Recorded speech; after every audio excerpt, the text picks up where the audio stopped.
Tēnā tātou katoa, ngā mihi tēnei ki a tātou e hui kahi mai. Ko te whakatauki, te timatanga o tēnei o tātou nei sui. Whatungarongaro, te tangata, toitū, te whenua, tihei, mauri ora. Tēnā koutou ngā waka e maha, huri noa i Aotearoa. Mai tōku tūranga waiwai kei Tāmaki Makaurau, e whakapāho ana tēnā koutou. Ko tainu te waka, ko te waitemata, tikapa, te moana, ko whakatīwai, me waihihi ngā awa, te maunga teitei, ko kohu nui, tōku maunga, no Ngāti Pāwa, Ngāti Whanaunga, Ngāti Tahi Ngā Hau, ko Lucy Tukua, tēnei pai mārire ki a tātou. At this stage, I'd just like to hand it over to my co-presenter, Desna, to introduce herself. Kia ora tātou. Kia ora koutou, ngā mihi nui, ko takitamu te waka, ko Ngāti Kahungunu me rongo mai wahine me pāhauira ngā iwi, ko Ngāi Tahu Matawhāiti tōku hapu no mahia hau, ko taiporitu te maunga, te awa, te moana, ko taiporitu te tōku kāinga tūturu, ko Desna Whaanga-Schollum tōku ingoa. Ngā mihi nui. Kia ora, Des. So, as we had put out in the pānui, you know, this is a conversation about Indigenous placemaking and the role of place. And I've mentioned it to a few people that it's always been kind of a weird kind of construct thinking about placemaking and even regenerative practice, because for me and from a cultural context, regenerative practice is something that we've always done anyway as Indigenous peoples, but also placemaking, the fact that it's a bit of a oxymoron because, you know, we don't make place makes us. So sharing our pipiha is a way of connecting with others and vice versa.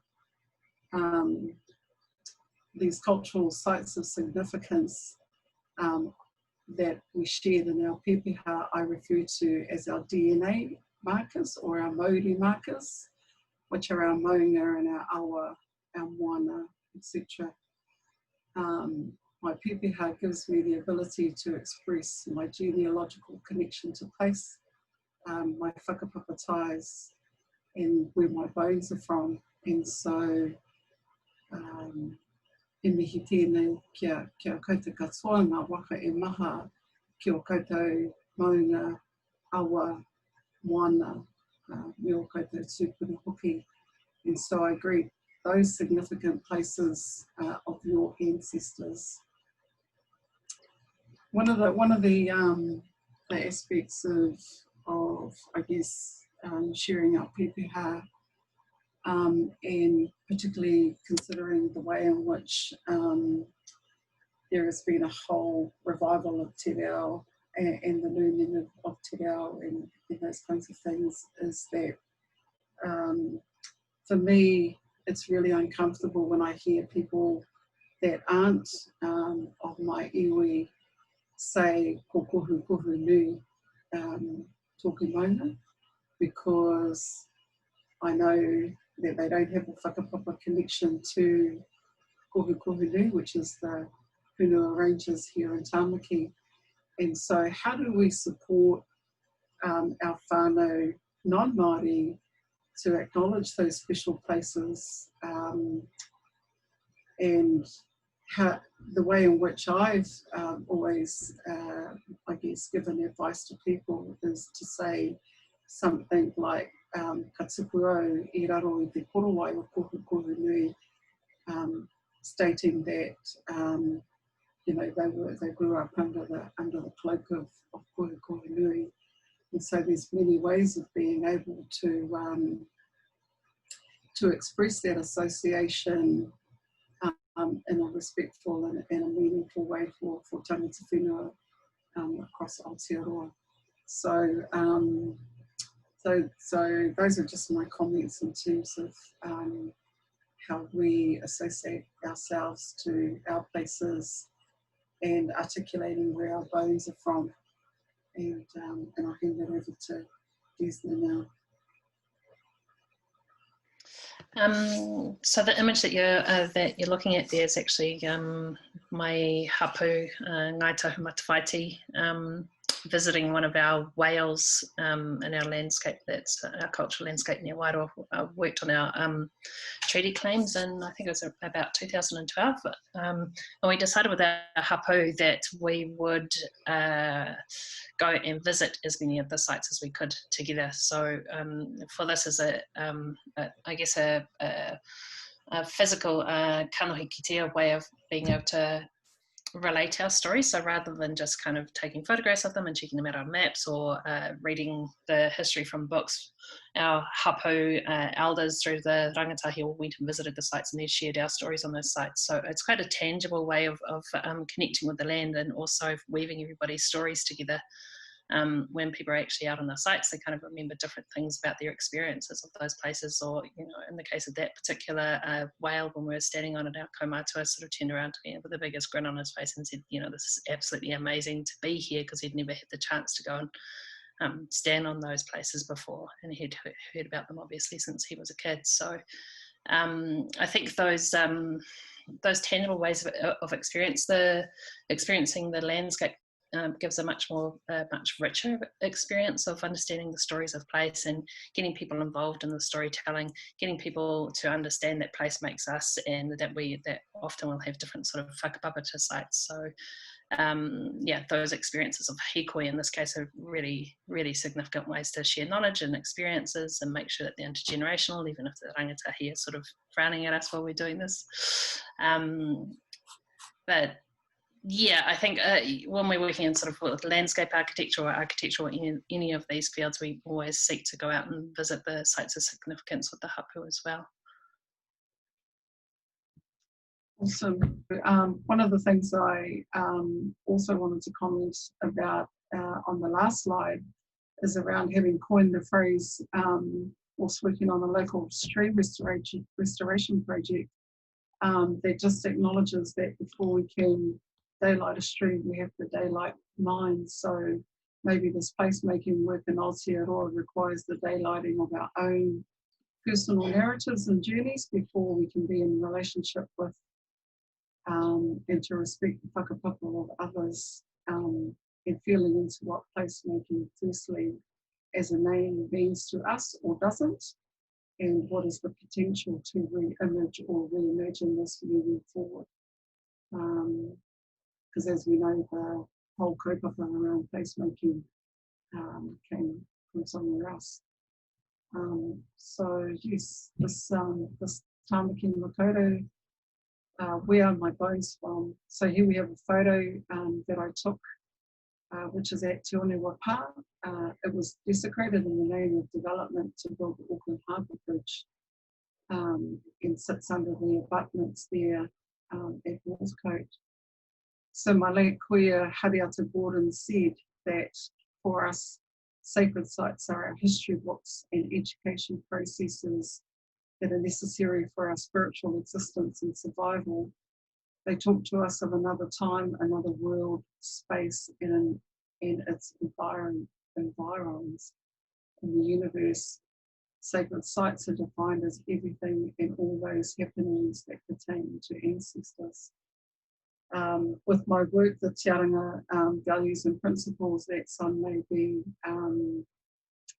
familiar with have been a great tool when working with mana whenua to peel back the layers of kind of stifling occupation, to allow the place to be heard in the Indigenous ha, or the sacred breath of tangata whenua, mana whenua, to be shared. My consultancy is NativebyNature, and I always say that my gig is bringing the ground, but with respect and dignity and humility. So I've always been dedicated to bringing a place-sourced, culture-led, community-fed process, and having developed a regenerative framework called Te Whakaritotanga that simply allows everybody to see themselves in the work, the stories of place, coming together to get shift done, and aspiring to be revered ancestors for future generations. And so when we think of the work of kai whakaaua Hawaii place creatives, I like to say, rather than placemakers, and is the kupu that Pānuku use as well. But then coming back to the question around, where are your bones from, and how has your journey been determined by your ancestors for you to be here in Aotearoa? What is your ha? What is your native tongue if it's not the same as mine? I love the fact that a lot of Kiwis are learning te reo, but for me, I would really love to hear the native tongues of our treaty partners. In our place to stand together as treaty partners, we've got a long way to go to respond to I guess, these constructs that are constantly blocking us to be able to do the work that we need to do. I'm really keen to hear at some point, whether it be through Facebook or through the emails, about what others are doing and how we can, be all hands on the work and share this work together. Thanks, Desna.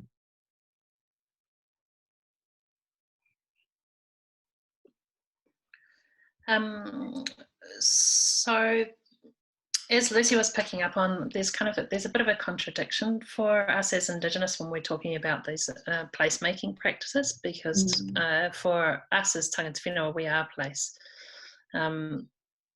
The word Indigenous itself is kind of a bit of a misnomer, and that is only created because it is said in English about colonised people, so it denotes the First Nations of a place, but is only really relevant if you've actually been colonised. So for instance, one of our African colleagues, kaupapa whānau in Ngā Aho, said that her people will not use the word Indigenous because that would be,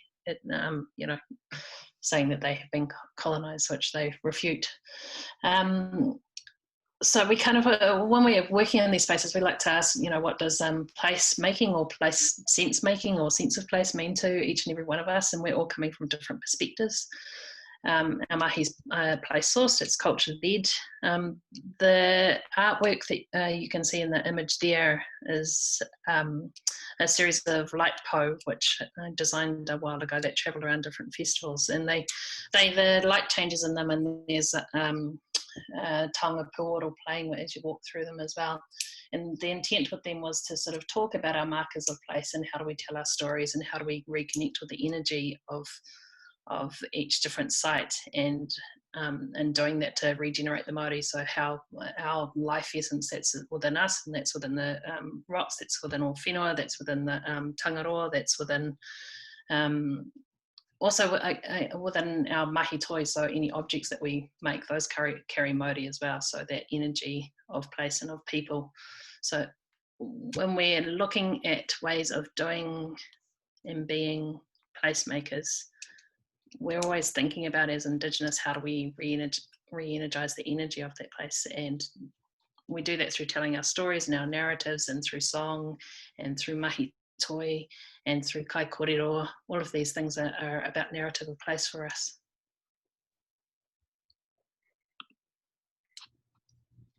Do I have a kōrero about tūranga waiwai, Lucy? Cool. So this is a picture, photo that was taken and is in the marine spatial plan that was developed for the Hauraki Gulf. But I guess the conversation that I ended up in the last slide is thinking about our place to stand together as Te Tiriti partners. We have treaty claims such as WISE 262, the flora and fauna claim. And when you think about how many claims have been lodged today, you know, that's 262 is obviously a lot of water under the bridge, and yet it hasn't been addressed.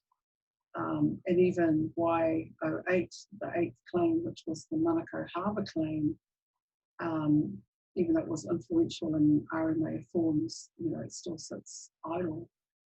And so, again, how do we ensure that, you know, we can, I guess, flip the weight of policy and red tape is a real issue for our work. And but I love the fact that, you know, a lot of us as practitioners, we just get out there and do it. You know, car parking day, what a fabulous kaupapa, and that just really speaks to the energy and the potential that we all share together. The Marine Spatial Plan, it took 3 years and 14 stakeholder groups and another 2 years for government to acknowledge it and then start a response process. A year on, you know, it's like that ad on TV, a little child waits. So how do we ensure that, you know, we're having these conversations with our politicians, with our local boards, with our councillors and things like that. And so through our practice in Tāmaki, we have been able to have those conversations with councillors and that, and so also being really active in this space. So I always refer to it as ensuring that we have all hands and hearts in the work. Some of these kaitiakitanga, mahina kai, talking about the Māori and life essence, Tukua and whenua, are really deep cultural practices that bring a whole nother paradigm to and whakaaro to the work that we do. Thinking about rāhui and as it relates to COVID, and the questions that I've raised is that, you know, particularly in Auckland, would we have been able to have made the streets, the footpaths wider and things like that? And so how can we take this as an opportunity to be really innovative and just, you know, go for gold, I guess. I'm just, you know, in terms of tūranga waiwai, how do we acknowledge our places where we reside, where we work, and to, you know, be the, I guess, the change makers in that space as well. But also just always kind of coming back to, you know, the place source aspect of our mahi and ensuring that we have those relationships with mana whenua in particular. Kia ora, Desna.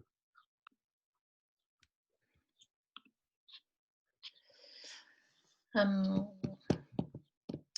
of the early projects that Lucy and I worked on many years ago was a series of murals, I guess you could say they are, and as a part of a JazzMax redesign of a shopping mall out in library and museum complex out in Papakura.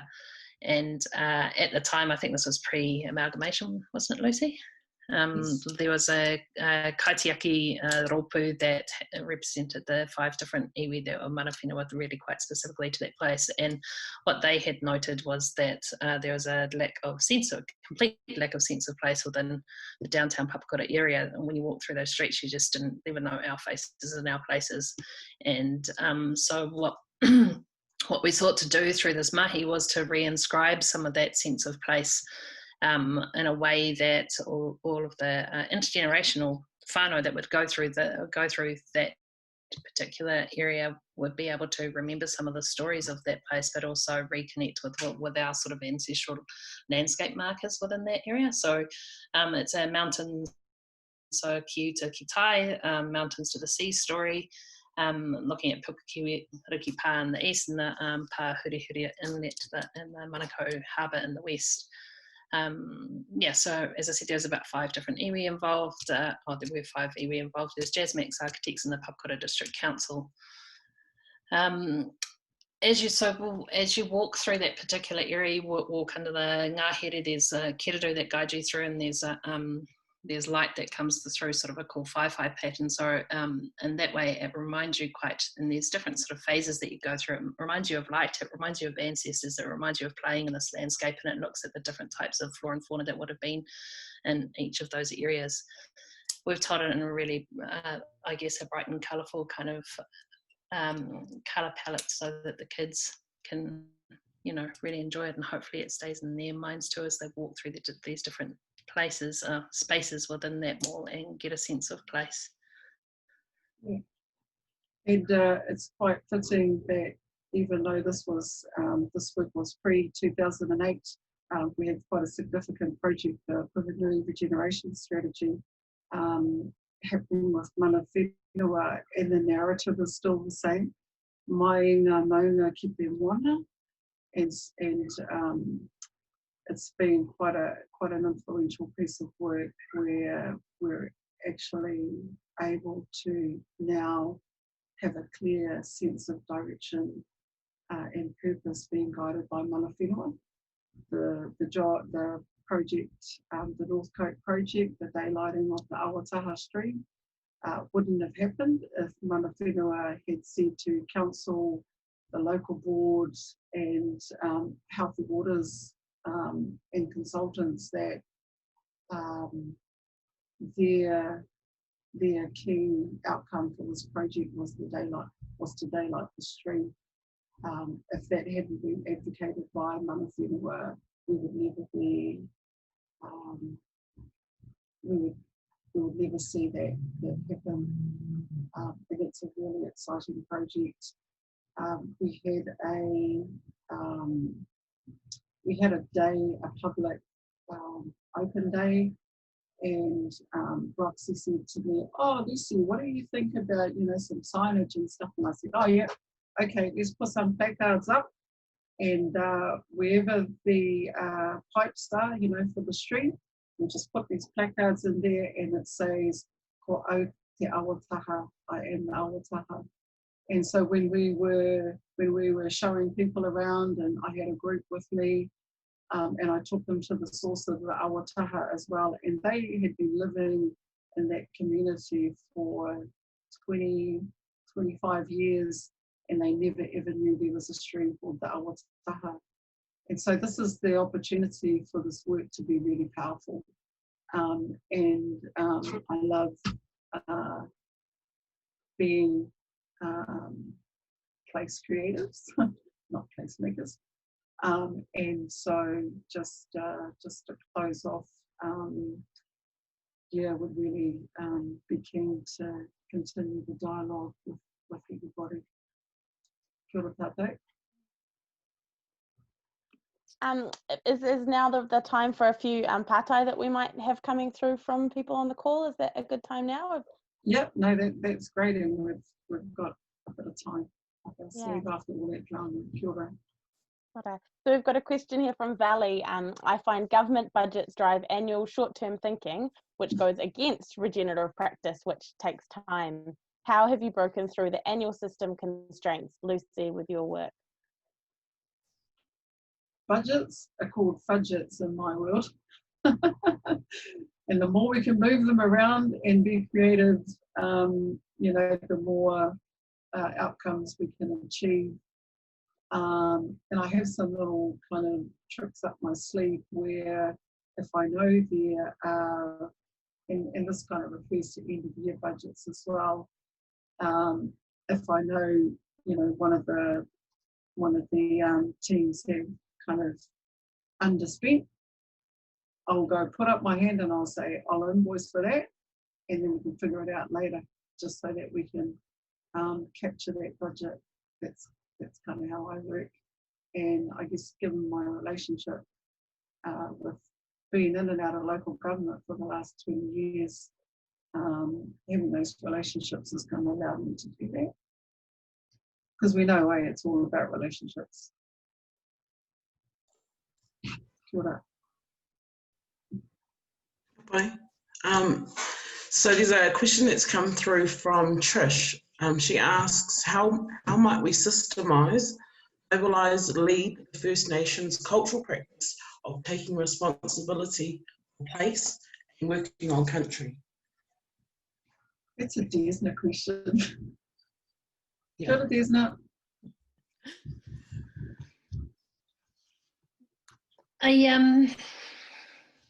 I think, I mean, it relates to the last question too, when you've kind of got concepts of time. I mean, from a tangata whenua perspective, I always consider the mahi that I'm doing in this particular moment to just be something that I'm building on what my mother's done, what my grandfather's done, what my great-grandfather's done, and that the mokumona, after me will continue that mahi. So I think that steps us outside of sort of answering to a particular brief or making anything particularly prescriptive about how it is that we create change. It's more about understanding who you are and your essential being and what your kaupapa is, that you're not just a tool of the system. So in doing that, when you start to think that your job is a tool, you are not your job, then it becomes more about your personal relationship with people. So have you formed really good, strong relationships with the mana whenua of that particular place? Have you made sure that that place and wairua spirit are always sitting at the table with you in all of the decisions that you make? And have you sought to prioritize your relationship? Because it doesn't matter. It doesn't matter what tool you're using. Everything that you do is always about negotiation. That's always in relationship to somebody else's driving kaupapa. So I think for me it's making sure that you hold your waters, your lands, your culture, and your people in any space that you go into. Well, we've also had a suggestion through from Katerina about how about place revealers.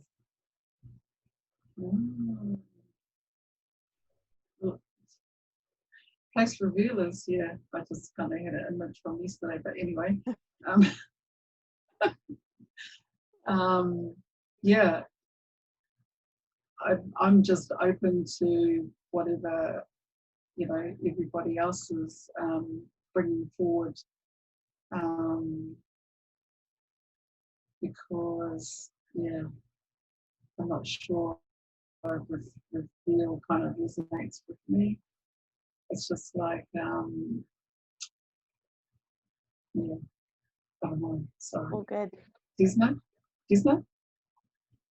Place revealers? I mean, it's always interesting in these corridor. We could, we could put a million different T-shirts on that have got like different ways of describing what it is that we do. So, to me, it's whatever kaupapa kind of feels like it resonates with you and where you're coming from. So, placemaking for now is a useful tool. It's a useful name that everybody seems to be highlighting through the councils, but it is just it's a name that'll probably be replaced by something else. Knowing English, the mother tongue adapts on a as they call it, on a day-to-day, hour-to-hour basis by homogenizing everybody else's languages to get from A to B. It's a language of transaction. So, ka pai if you want to, do place revealing.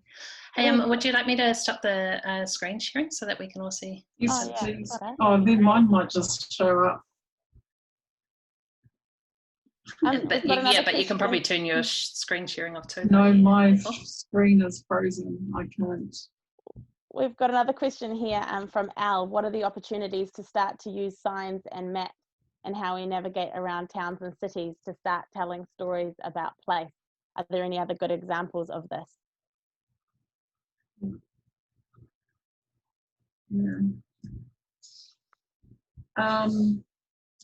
There's a lot of good examples out there in terms of being able to articulate the story. I mentioned yesterday we unveiled 3 stone sculptures, and negotiating that with the developer. I always tend to push the envelope, and so the second step to that particular art installation is developing a soundscape. So the soundscape will be activated, motion activated, and so there's many ways that Cool. Sorry, my screen's just changed. So there are many ways that we're able to articulate kind of, not just signs or maps. How can we be innovative in the space? There's the QR codes that are being used quite widely, and I see others on the call. There was an app that was developed for the Whenua project, and also, I always think about how we engage children in this work, because we always, kind of do the signage and those kinds of things for adults. So that's really, really something that I think we need to look into to ensure that we're catering to everybody. I'm not sure if I answered your question. Desna might have a response.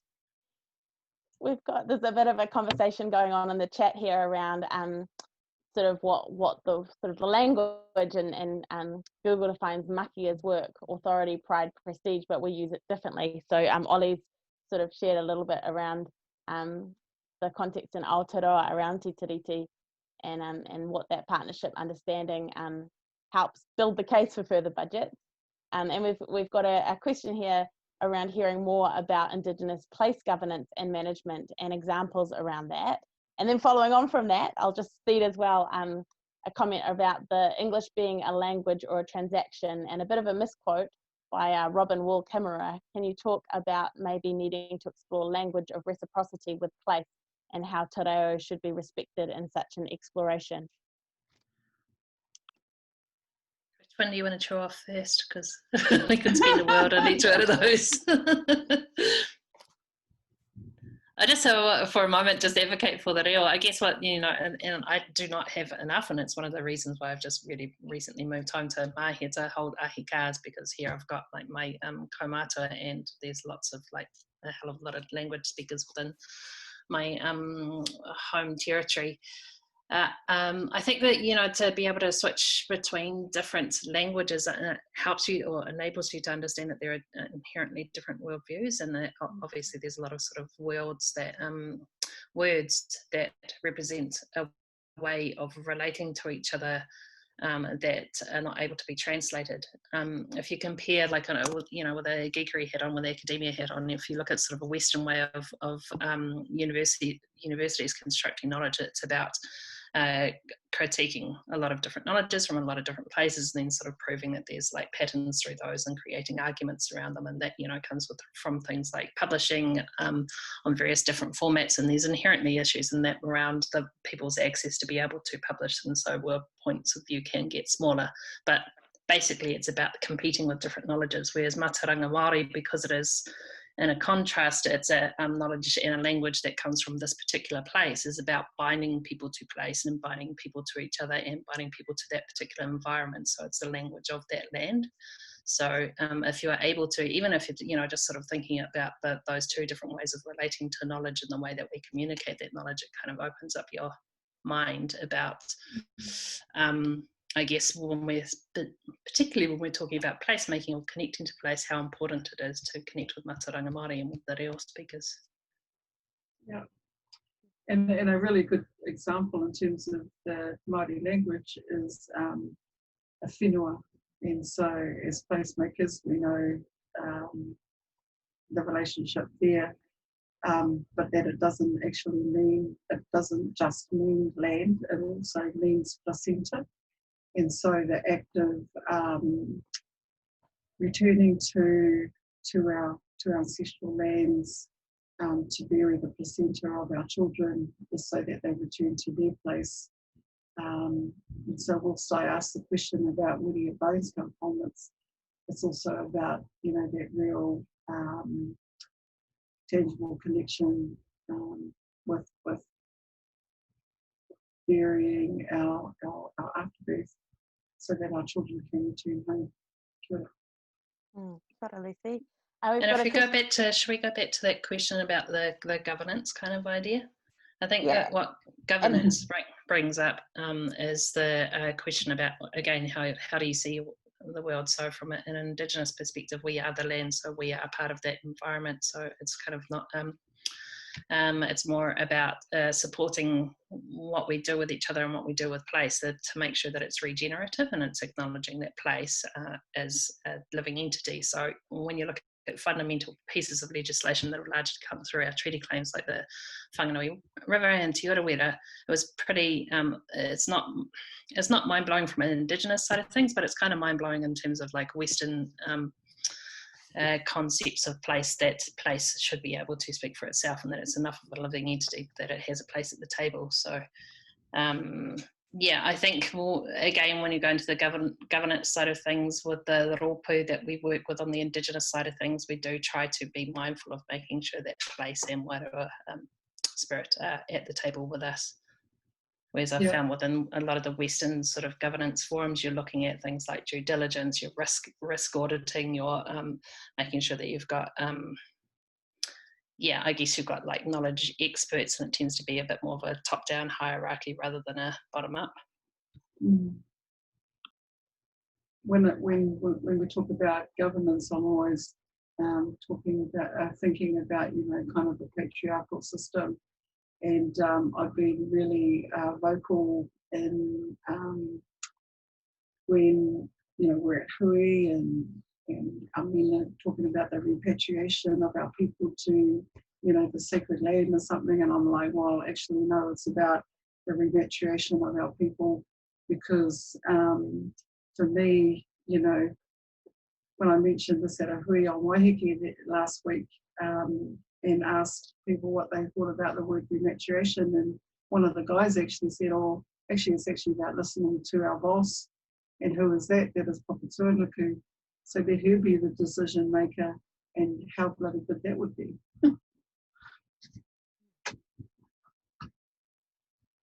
Ora, Lucy. We've got a question from Anara around digital placemaking, which I think we'll come back to shortly. But prior to that, Johanna's going to... So Karen has asked the question, any further tips with regards to dealing with multiple iwi in one place, and how to work with them so that they all feel honoured? I think you might have touched on that. And also Ollie has shared a comment, Karen, and to that question. Here in Tamaki, Karen, we deal with 19 iwi, and have a bus scenario where all the iwi are on the bus, but the drivers change relating to who belongs to the whenua in that respect. So, yeah. Any further comments on that? Yeah, nice one, Ollie. We like the bus analogy. And I guess, you know, Tamaki is very different from the rest of the country. And a lot of people I know always kind of ask, well, gosh, how the heck do you guys do it? But it's not up to us to do it, It's actually up to one of whenua to determine kind of their associations to place. And in the placemaking world, it's really important that we have those relationships with mana whenua, whether it be, you know, supporting any kaupapa that's going on their marae, be it kohanga reo. How can we, and it's something that really got on my nerves when I was the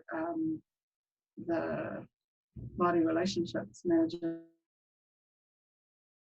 I mean, I come from you know, with I was lucky enough to work alongside Lucy for a long time in Tamaki, and I really respected the mana whenua there in terms of the complexity of their landscape and the way that they attempt to navigate that on or have to navigate that on a day-to-day basis. And I feel, you know, moki for them because of the amount of, you know, Tamaki having how many million lovers now?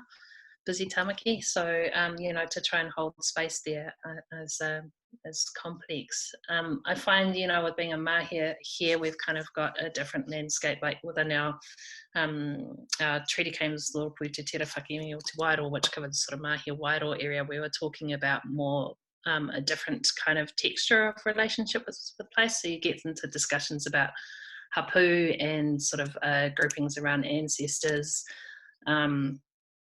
So I guess clans and then ancestors. You also get into discussions about ahika, so occupation, long-term occupation of place on land, and hokainga, so more likely people that are living around the marae that are kind of keeping that space warm. Yeah, so just it's a slightly different way of understanding our relationships. The mana whenua side of things is really important, I guess, when you're dealing with Resource Management Act and you're looking at sort of that kind of level of being able to have some kind of authority over place and be mandated people to speak for your iwi. If you look at a little bit further north into Tairāwhiti and Gisborne, they're pretty groundbreakers there, because Ngāti Porou, the key iwi in that area, actually, as far as I know, works 50-50 with Gisborne City Council on all of their resource consents, which is not something that's necessarily happening around the rest of the country. Yeah, I was really fortunate to spend a couple of weekends ago. I spent a day with Meng Fu, our Human Rights Commissioner, and he works a lot in that space too. And he pointed out that he feels that the power and ability to be able to change our places is actually really resting with regional or local councils, rather than centralised government, because we have the ability to have different ways of working with iwi, and that's where we create significant change, rather than, I guess, if you're working from central government in Pōneke, you're looking at the entirety of New Zealand, which therefore homogenises place. And so, yeah, the regional and local councils are, or smaller councils are interesting spaces to work. So yeah, I guess my comment was really around the fact that for that particular Rugby World Cup program, they had already developed resources for the schools, and no resources were developed for kura kaupapa and Whatungarongaro. So I guess this is my challenge to everybody, is how can we ensure that this kaupapa is far-reaching and that none of our kids are left out. The aspect around the the iwi engagement is another conversation, and I'm really happy to have that conversation with whoever wants to have the conversation. So kia ora.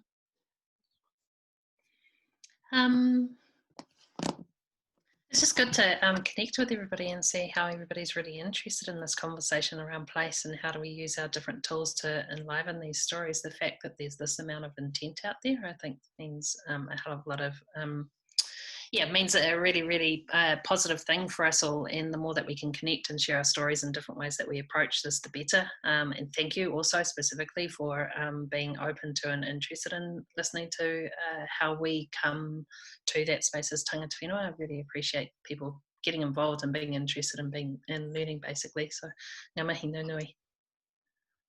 Kia ora, Des. So, Placemaking Week, Placemaking Aotearoa, as a movement is a phenomenal and awesome kaupapa, and it's like Māori Language Week. Māori language is all day every day, and why isn't placemaking all day every day?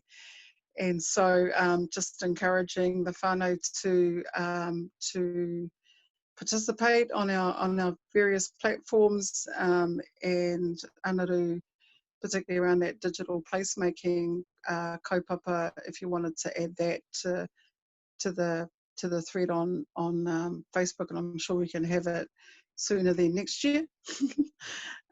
Next year's Placemaking Week, which might morph into something else, because we like that. But anyway, just acknowledging again your presence and the time you've taken to be here today, and sorry for my technical glitches.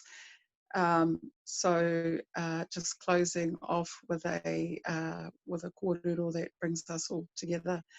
Tuturu ki o whiti whakamaua kia tīna, haumie, huie, tāiki. Kia ora. Kia ora.